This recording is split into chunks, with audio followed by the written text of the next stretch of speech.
Cena told the audience he's not a babyface, not a heel, he's a human being. And then he took it a step further, saying his relationship with the fans has been toxic, and he's officially breaking up with everyone. That's right, John Cena broke up with the WWE Universe on Netflix in front of millions of people while wearing jorts. Kind of puts your breakup in perspective now, doesn't it? But honestly, you can't blame him. For the jorts, yes, absolutely, and I have for decades, but for the rest of it, we've spent the last 20 plus years treating Cena like a punching bag. Cena's been booed, ridiculed, and memed for over 2 decades. He's basically the Nickelback of wrestling. Nobody wants to admit they like him, but somehow the album went platinum.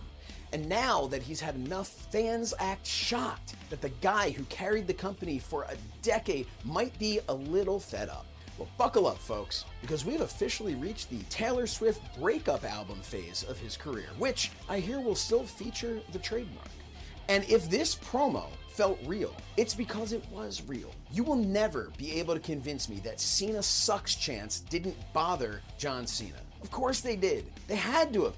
The man would go out there, do his job at the highest level, bleed buckets, and the second his music would hit, the fans would chant, "John Cena sucks." What's funny is, after 20 plus years, the fans finally stopped. John Cena had been gone for so long as an active competitor that the fans finally learned to appreciate what they had. And personally, I love the fact that Cena looked them in the eye and said, "Too little, too late." You know who I do feel bad for though? The kids. These children are paying for their parents' sins. That poor kid in the front row whose heart broke live in front of the whole world, that's not because he took and took and took from Cena. It's because his dad and his dad's buddies wanted to hijack a show by booing the babyface.